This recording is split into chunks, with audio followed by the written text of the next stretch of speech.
Now comes logging and alerting failures. I think this is something which needs no introduction. This has been there for a while.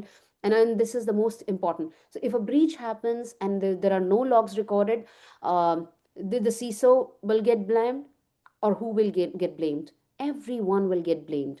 Everyone. So logging and monitoring or alerting failures hold the prestigious number 9, but I feel that it's very important, and it's going to be there mostly because there are too many systems still which are treating logs like optional diaries, which is not an option.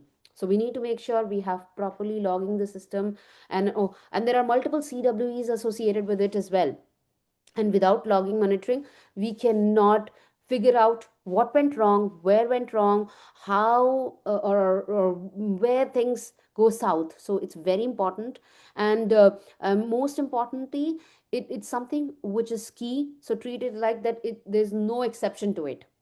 And if our applications are under attack, our database is screaming that yes, there's some problem which is there, and keys are like, oh, I need to get understanding that where things are going wrong. So logging and alerting is very important, but it should not be like you're logging everything sensitive.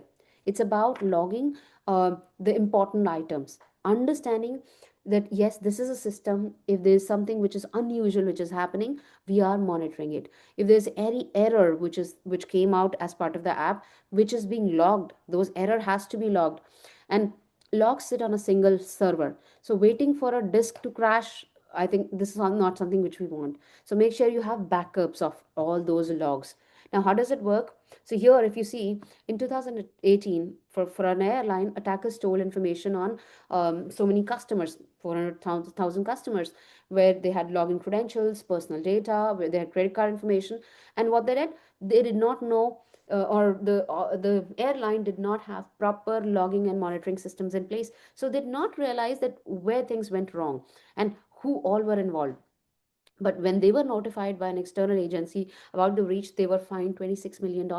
Now, interestingly, this is a small amount for people, but then it's not just about money; it's about the reputation that is at stake. And mm, people are ready to pay anything and everything. But the point comes is that what do you do with that reputation? That embarrassment is something which is very, very key.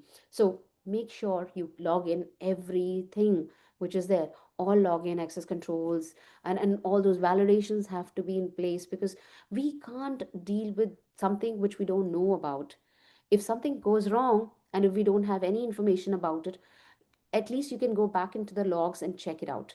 So that's very, very important. Ensure all the high value transactions have an audit trail, like something which is integrity control for there.